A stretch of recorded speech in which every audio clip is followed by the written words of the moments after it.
Hello दोस्तों, welcome to संघर्ष classes. संघर्ष क्लासेस में आप सभी का स्वागत है। आज हम लोग साइंस का सेकंड चैप्टर अम्ल क्षारक लवण पर चर्चा करेंगे।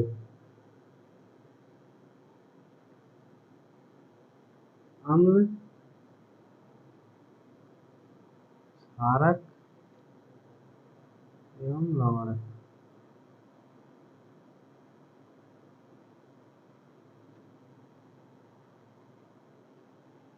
अम्ल अम्ल कहते किसे हैं? अम्ल क्या क्या होता है? अम्ल के क्या गुण धर्म होते हैं?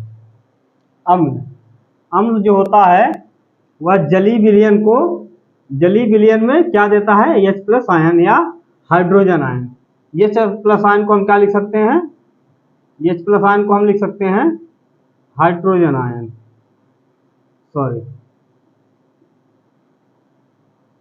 क्या देता है? H+ आयन देता है या हाइड्रोजन आयन देते हैं। और ये स्वाद में कैसे होते हैं? ये स्वाद में अम्ल जो होते हैं वह स्वाद में खट्टे होते हैं। किसी भी अम्ल का यदि हम कोई भी अम्ल ले और उसका स्वाद टेस्ट करें तो वह स्वाद में हमेशा खट्टे आएंगे। जैसे नींबू हो गया, आम हो गया, अचार हो गया, सिरका हो गया। यदि हम इस सबका टेस्ट करेंगे, इसको चखेंगे तो उसका स्वाद हमेशा खट्टा होगा, क्योंकि ये सब अम्ल होते हैं। अम्ल क्या करते हैं? अम्ल जो होता है वह नीले लिटमस पत्र को क्या कर देते हैं? लाल कर देते हैं। यह बहुत इंपॉर्टेंट है, क्योंकि यहां से भी क्वेश्चन भी पेपर में पूछे जाते हैं। क्या नीले लिटमस पत्र को लाल कर देते हैं। अम्ल क्या करते हैं? अम्ल नीले लिटमस पत्र को लाल कर देते हैं। इसका एक शॉर्टकट है क्या? अनिल। या इसका एक ट्रिक समझ लीजिए कि यह एक ट्रिक है। अनिल का मतलब होता है आ से अम्ल। आ से क्या हो गया? अम्ल। नी से नीला, ल से लाल। अम्ल क्या करते हैं? अम्ल नीले लिटमस पत्र को लाल कर देते हैं। उदाहरण HCl या हाइड्रोक्लोरिक अम्ल। दूसरा है H2SO4। H2SO4 कहते हैं सल्फ्यूरिक अम्ल। उसके बाद है CH3COOH एसिटिक अम्ल। ये इसे सिरका भी कहा जाता है। एसिटिक अम्ल को सिरका भी कहा जाता है। और H2SO4 को आप लोग जानिए, H2SO4 को तेजाब भी कहा जाता है, कि जो बैटरी के पानी में पड़ता है तेजाब इसी का बनता है, लेकिन वह तनु H2SO4 होता है, जिसमें पानी की अधिकता होती है। जो बैटरी में डाला जाता है सल्फ्यूरिक अम्ल, उसमें पानी की अधिकता होती है, वह तनु अम्ल होता है। उसके बाद है C6H8O7, इसे सिट्रिक अम्ल कहा जाता है। हम देखेंगे कि कौन से फल में कौन सा अम्ल पाया जाता है। जैसे इमली में टार्टरिक अम्ल। इमली में क्या पाया जाता है? इमली में टार्टरिक अम्ल पाया जाता है। और सिरका में क्या पाया जाता है? एसिटिक अम्ल पाया जाता है। और बिच्छू के डंक में फार्मिक अम्ल या मेथोनोइक अम्ल पाया जाता है। उसके बाद दूध या दही में, दूध हो चाहे दही हो, दूध दही चाहे जो भी हो, उसमें कौन सा अम्ल पाया जाता है? लैक्टिक अम्ल पाया जाता है। नींबू या टमाटर में कौन सा अम्ल पाया जाता है? तो नींबू या टमाटर में सिट्रिक अम्ल पाया जाता है। अभी हमने अम्ल लिखे थे और उसका रासायनिक सूत्र भी लिखा था। सिट्रिक अम्ल का रासायनिक सूत्र था C6H8O7। चींटी के भी डंक में कौन सा अम्ल पाया जाता है? चींटी के डंक में फार्मिक अम्ल या मेथेनोइक अम्ल पाया जाता है। चींटी के डंक और बिच्छू के डंक में दोनों में सेम अम्ल पाया जाता है। दोनों में ही फार्मिक अम्ल पाया जाता है या मेथेनोइक अम्ल पाया जाता है। उसके बाद है सांद्र अम्ल। यदि आपसे पूछा जाए कि सांद्र अम्ल किसे कहते हैं? सांद्र मतलब सूखा या गाढ़ा। सांद्र वह अम्ल जिसमें जिसमें अम्ल की मात्रा अधिक होती है। क्या होती है? अम्ल की मात्रा अधिक होती है और जल की मात्रा क्या? जल की मात्रा कम होती है। जल कम मात्रा में होता है या जल कम मात्रा में होती है, उसे हम क्या कहते हैं? उन्हें हम सांद्र अम्ल कहते हैं। जैसे H2SO4 सल्फ्यूरिक अम्ल। यदि सल्फ्यूरिक अम्ल में पानी की मात्रा कम है या तेजाब में पानी की मात्रा कम है तो उसे हम सांद्र अम्ल कहेंगे या सांद्र सल्फ्यूरिक अम्ल कहेंगे। यदि उसमें पानी की मात्रा अधिक है तो उसे हम क्या कहेंगे? तनु सांद्र अम्ल, तनु अम्ल। उसके बाद क्या आता है? तनु अम्ल। वह अम्ल जिसमें अम्ल की मात्रा, तनु अम्ल में अम्ल की मात्रा कम होती है और जल की मात्रा अधिक होती है, उसे हम तनु अम्ल कहते हैं। जिसमें अम्ल कम मात्रा में और जल अधिक मात्रा में होता है उन्हें हम तनु अम्ल कहते हैं। जैसे इन्वर्टर की बैटरी हो गया, बैटरी में जो अम्ल, जिसमें इन्वर्टर की बैटरी में जो अम्ल डाला जाता है वह तनु अम्ल होता है, क्योंकि सल्फ्यूरिक अम्ल सांद्र रूप में नहीं होता है, उसमें अम्ल या सल्फ्यूरिक अम्ल बहुत कम मात्रा में पाया जाता है, उसमें पानी की मात्रा बहुत अधिक होती है। अतः हम कहते हैं कि बैटरी में जो पानी डाला जाता है या उसमें जो अम्ल होता है वह तनु मात्रा में होता है, तनु अम्ल होता है या तनु विलयन होता है। क्षारक, सबसे पहले जानेंगे क्षारक कहते किसे हैं। क्षारक ये जलीय विलयन में क्या देते हैं? OH माइनस आयन देते हैं। क्या देते हैं? क्षारक जलीय विलयन में OH माइनस या हाइड्रोक्साइड माइनस आयन देते हैं। OH माइनस को हाइड्रोक्साइड माइनस आयन भी या ऋणात्मक आयन भी कहा जाता है। OH ऋणात्मक आयन या माइनस आयन होते हैं। इनका स्वाद कैसा होता है? कड़वा। और अम्ल का स्वाद खट्टा होता है। कड़वा जैसे कौन कौन से होते हैं? जैसे साबुन हो गया, शैम्पू हुआ, निरमा हुआ, सरफ हुआ, जैसे हार्पिक हो गया, इस सब के स्वाद कड़वे होते हैं। यदि आप इनको चखेंगे तो ये बहुत ही कड़वे लगेंगे और इसीलिए इनका स्वाद कड़वा होता है। यही क्षारक कहलाते हैं। और क्षारक क्या करते हैं? क्षारक लाल लिटमस पत्र को क्या करते हैं? लाल लिटमस पत्र को नीला कर देते हैं। क्या कर देते हैं? नीला कर देते हैं। इसको हम शॉर्टकट में लिख सकते हैं क्या? क्षारक लाल लिटमस पत्र को नीला कर देते हैं। क्या लिख सकते हैं? छालनी। क्षारक लाल लिटमस पत्र को नीला कर देते हैं और अम्ल नीले लिटमस पत्र को लाल कर देता है। जैसे यदि क्षारक में यदि किसी क्षारक में या साबुन या शैम्पू में यदि हम लाल लिटमस पत्र को डालें, यदि उसमें हम लाल लिटमस पत्र डालें, जैसे साबुन का घोल है, यदि उसमें लाल लिटमस पत्र डालें तो जितना भी भाग लाल लिटमस पत्र का क्षारक के संपर्क में आएगा उतना भाग वह क्या हो जाएगा? नीला हो जाएगा। उदाहरण के जैसे NaOH सोडियम हाइड्रोक्साइड, उसके बाद है KOH potassium hydroxide, NH4OH ammonium hydroxide. यदि 4 की जगह NH3OH होता तो अमोनिया हाइड्रोक्साइड होता। क्षार, जल में घुलनशील क्षारक को क्षार कहते हैं। क्षार उसे कहते हैं जो क्षारक जल में घुल जाते हैं, और जो क्षारक जल में घुलते हैं सिर्फ वही क्षारक क्षार कहलाते हैं, और जो क्षारक जल में घुलनशील नहीं होते हैं उन्हें हम क्षार नहीं कहते हैं। जैसे NaOH यह जल में घुलनशील है और CaOH का होल ट्वाइस यह भी जल में घुलनशील है, इसलिए इसे हम क्षार कहते हैं। सूचक का मतलब होता है प्रदर्शित करने वाला या दर्शाने वाला, या जिससे हम लोग किसी चीज को नाम देते हैं, किसी चीज को बताते हैं या चीज ऐसा है, उसे हम सूचक कहते हैं। सूचक का मतलब सूचित करने वाला। सूचक किसी दिए गए विलयन में अम्ल व क्षारक की उपस्थिति को दर्शाता है। क्या दर्शाता है? उपस्थिति दर्शाता है। और किसकी उपस्थिति दर्शाता है? अम्ल व क्षारक की। किसकी उपस्थिति? अम्ल व क्षारक की उपस्थिति को दर्शाता है। इनका रंग या गंध अम्लीय या क्षारक माध्यम में बदल जाता है। इनका रंग या गंध क्या बदलता है? रंग और गंध दोनों अम्लीय या क्षारक माध्यम में बदल जाता है। इनका जो सूचक का जो रंग और गंध होता है वह किसमें परिवर्तित होता है? वह अम्ल और क्षारक में बदल जाता है। और सूचक कितने प्रकार के होते हैं? यदि आपसे पूछा जाए कि बताइए सूचक कितने प्रकार के होते हैं, तो सूचक यहाँ पे कितने प्रकार के होते हैं? सूचक 3 प्रकार के होते हैं। 3 प्रकार कौन कौन से हैं? नंबर 1 प्राकृतिक सूचक, नंबर 2 कृत्रिम सूचक, नंबर 3 गंधीय सूचक।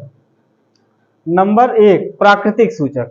ये सूचक जो पौधों से प्राप्त होते हैं उन्हें हम प्राकृतिक सूचक कहते हैं। प्राकृतिक सूचक में जो पौधों से प्राप्त होते हैं उन्हें हम प्राकृतिक सूचक कहते हैं। जैसे उदाहरण के लिए लिटमस यदि अम्ल में डाला जाए, यदि नीले लिटमस को अम्ल में डाला जाए तो अम्ल में लिटमस लाल हो जाता है और क्षारक में नीला हो जाता है। लिटमस पत्र अम्ल में डालने पर वह लाल हो जाता है और क्षारक में डालने पर नीला हो जाता है। हल्दी को यदि अम्ल में डाला जाएगा तो वह पीला हो जाएगा या पीला ही रहेगा, क्योंकि हल्दी का रंग भी पीला ही होता है। लेकिन क्षारक में डालने पर हल्दी का रंग यदि क्षारक में डाला जाएगा तो क्षारक क्या हो जाएगा? लाल हो जाएगा। नंबर दूसरा है कृत्रिम सूचक। कृत्रिम सूचक में क्या है? वे सूचक जो किसके द्वारा तैयार किए जाते हैं? रासायनों द्वारा बनाए जाते हैं, रासायनों द्वारा तैयार किए जाते हैं, उन्हें हम कृत्रिम सूचक कहते हैं। जैसे उदाहरण के लिए फिनाफ्थलीन, यदि फिनाफ्थलीन को अम्ल में डाला जाएगा तो वह सफेद ही रहेगा, उसमें कोई परिवर्तन नहीं आएगा। यदि फिनाफ्थलीन को यदि हम अम्ल में डालेंगे तो उसका रंग में कोई परिवर्तन नहीं आएगा। यदि फिनाफ्थलीन को यदि हम क्षारक में डालेंगे तो उसका रंग क्या हो जाएगा? तो उसका रंग गुलाबी हो जाएगा, क्योंकि यदि फिनाफ्थलीन को क्षारक में डालेंगे तो उसका रंग परिवर्तन होकर गुलाबी हो जाता है। उसके बाद मिथिल ऑरेंज, यदि मिथिल ऑरेंज को अम्ल में डाला जाएगा या अम्ल में डाला जाएगा, अम्ल का कोई विलयन है, यदि अम्ल के उस विलयन में यदि मिथिल ऑरेंज को डाला जाएगा तो वह लाल हो जाएगा। क्या हो जाएगा? लाल हो जाएगा। यदि उसी मिथिल ऑरेंज के विलयन, यदि मिथिल ऑरेंज को यदि क्षारक के विलयन में डाला जाए, किसके विलयन में? क्षारक के विलयन में डाला जाए तो वह पीला हो जाएगा। यह कृत्रिम सूचक के उदाहरण हैं। कौन कौन से हैं? फिनाफ्थलीन और मिथिल ऑरेंज। उसके बाद है तीसरा गंधीय सूचक। जिन सूचक की गंध अम्लीयता या अम्लीय या क्षारीय माध्यम में बदल जाता है। किसमें बदलता है? अम्लीय। किसमें बदलता है? अम्लीय या क्षारीय माध्यम में बदल जाता है, उसे हम गंधीय सूचक कहते हैं। उदाहरण के लिए जैसे प्याज का रस, यदि प्याज का रस को अम्ल के साथ डाला जाए या अम्ल के साथ मिला दिया जाए तो वह तीक्ष्ण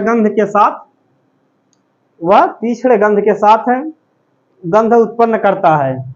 यदि प्याज के रस को क्षारक के साथ क्रिया कराएं तो उसमें से कोई गंध नहीं निकलती है। उसके साथ है वैनिला आइसक्रीम। यदि वैनिला आइसक्रीम को अम्ल के साथ क्रिया कराते हैं या अम्ल में वैनिला को डालते हैं तो उसके रंग में कोई परिवर्तन नहीं होता है। जो वैनिला का रंग होता है वही अम्ल में डालने पर वही सेम या समान रंग रहता है। लेकिन वैनिला को यदि हम क्षार में डालते हैं, किसी क्षार के विलयन में वैनिला को डालते हैं तो उसमें से कोई गंध नहीं निकलती है। जबकि वैनिला को यदि हम अम्ल में डालते हैं या अम्ल के विलयन में डालते हैं तो वैनिला का जो गंध होता है, जो पहले गंध था वही गंध अम्ल में डालने के बाद भी वही गंध आएगा या गंध समान रहता है। उसके बाद क्या है? लौंग का तेल। यदि लौंग के तेल को अम्लीय विलयन में डाला जाए तो भी उसका गंध समान रहता है, उसके गंध में अम्ल के द्वारा उसके गंध में कोई परिवर्तन नहीं किया जाता है या उसका गंध समान होता है। और यदि लौंग के तेल को क्षार के विलयन में डाला जाएगा तो उसमें से कोई भी गंध उत्सर्जित नहीं होगी। अम्ल व क्षारक के रासायनिक गुण। अम्ल और क्षारक के क्या देखना हमें? रासायनिक गुण। अम्ल के साथ क्रिया। जब अम्ल और धातु मिलकर एक क्रिया करते हैं, जब अम्ल का धातु के साथ क्रिया कराया जाता है तो हमें क्या मिलता है? लवण मिलता है और हाइड्रोजन गैस प्राप्त होती है। जैसे 2HCl और Zn, जब 2HCl और Zn का आपस में क्रिया कराया जाता है तो हमें ZnCl2 और H2 गैस H2 प्राप्त होता है। Zn जिंक क्लोराइड और हाइड्रोजन गैस प्राप्त होता है, जो कि जिंक क्लोराइड क्या है? यह जिंक क्लोराइड एक लवण है। और उसी तरह क्षारक के साथ क्रिया। जब क्षारक को किसी धातु के साथ क्रिया कराया जाता है तो क्षारक धातु में लवण और हाइड्रोजन प्राप्त होता है। जैसे 2NaOH सोडियम हाइड्रोक्साइड और Zn जिंक आपस में जब क्रिया करते हैं तो क्या बनाते हैं? Sodium zinc oxide. क्या बनाते हैं? सोडियम जिंक ऑक्साइड और H2 गैस बनाते हैं। क्या बनाते हैं? सोडियम जिंक ऑक्साइड और हाइड्रोजन गैस बनाते हैं। जबकि sodium zinc oxide, sodium zinc oxide क्या है? यह एक लवण है। क्या है? लवण है। उसके बाद आता है हाइड्रोजन गैस का परीक्षण। हाइड्रोजन गैस से निहित परत नली के पास यदि हम जलती हुई मोमबत्ती लाई जाती है तो उसमें पॉप की ध्वनि उत्पन्न होती है। जैसे कोई हाइड्रोजन है, हाइड्रोजन गैस है, यदि वह परत नली के माध्यम से किसी क्षारक में वह साबुन या शैम्पू के यदि विलयन में यदि वह गैस आता है तो वह गैस बूंदों या गोला के रूप में ऊपर जाता है, क्योंकि गैस हाइड्रोजन गैस हल्की होती है तो वह ऊपर जाती है। जब वह ऊपर जाती है तो यदि हम लाइटर या मोमबत्ती जलाएं तो उसमें पॉप की ध्वनि, पॉप का मतलब है फटाफट, फट फट, चट चट की ध्वनि उत्पन्न होती है। इसे ही हम पॉप की ध्वनि कहते हैं। अम्ल व क्षारक की धातु कार्बोनेट और धातु बाइकार्बोनेट के साथ क्रिया। क्या? अम्ल व क्षारक की धातु कार्बोनेट और धातु बाइकार्बोनेट के साथ क्रिया। नंबर 1, अम्ल के साथ कार्बोनेट की क्रिया। अम्ल धातु के साथ कार्बोनेट की क्रिया। अम्ल प्लस धातु कार्बोनेट, सॉरी यहाँ धातु रहेगा। अम्ल प्लस धातु कार्बोनेट के साथ क्रिया करने पर क्या प्राप्त होता है? लवण, कार्बन डाइऑक्साइड और जल प्राप्त होता है। जब अम्ल के साथ धातु कार्बोनेट क्रिया करता है, जैसे अम्ल प्लस धातु कार्बोनेट, उसके साथ क्या प्राप्त होता है? लवण और कार्बन डाइऑक्साइड और जल। जैसे 2HCl यह अम्ल है, हाइड्रोक्लोरिक अम्ल। फिर धातु कार्बोनेट सोडियम कार्बोनेट है, Na सोडियम का प्रतीक होता है। Na2CO3 sodium carbonate. जब HCl और सोडियम कार्बोनेट या हाइड्रोक्लोरिक अम्ल और सोडियम कार्बोनेट जब आपस में क्रिया करते हैं तो क्या मिलता है? NaCl। क्या मिलता है? लवण। NaCl क्या है? लवण है। Sodium chloride plus CO2 carbon dioxide. उसके बाद क्या प्राप्त होता है? जल प्राप्त होता है। अम्ल धातु के साथ बाइकार्बोनेट की क्रिया। अम्ल धातु के साथ बाइकार्बोनेट की क्रिया। अम्ल प्लस धातु बाइकार्बोनेट, अम्ल के साथ धातु बाइकार्बोनेट जब क्रिया होता है तो क्या प्राप्त होता है हमें? लवण, कार्बन डाइऑक्साइड और जल। क्या प्राप्त होता है? लवण प्राप्त होता है, कार्बन डाइऑक्साइड और जल प्राप्त होता है। जैसे HCl हाइड्रोक्लोरिक अम्ल के साथ सोडियम बाइकार्बोनेट क्या है? HCl हाइड्रोक्लोरिक अम्ल के साथ जब सोडियम बाइकार्बोनेट के साथ क्रिया कराते हैं तो क्या प्राप्त होता है? सोडियम क्लोराइड, कार्बन डाइऑक्साइड और जल प्राप्त होता है। जल प्राप्त होता है। उसके बाद है क्षारक। धातु कार्बोनेट या धातु बाइकार्बोनेट के साथ क्षारक अपक्रिया नहीं करते हैं। क्षारक कभी भी धातु, कोई भी धातु कार्बोनेट हो और कोई भी धातु बाइकार्बोनेट हो, उसके साथ क्षारक कभी अपक्रिया नहीं करते हैं या अपक्रिया करके कोई नया पदार्थ नहीं बनाते हैं। जब कोई भी अम्ल या क्षार जब तक अपक्रिया नहीं करेगा तब तक कोई नया पदार्थ नहीं बनेगा। जैसे CO2 को चूने के पानी पर प्रवाहित करने पर पानी दूधिया हो जाता है। जैसे कार्बन डाइऑक्साइड को यदि हम जल के ऊपर से प्रवाहित करें तो जल का कलर बदल जाता है या जल का रंग बदल जाता है। वह जल का रंग किस तरह हो जाता है? दूधिया हो जाता है, दूध की तरह हो जाता है या गहरा सफेद हो जाता है।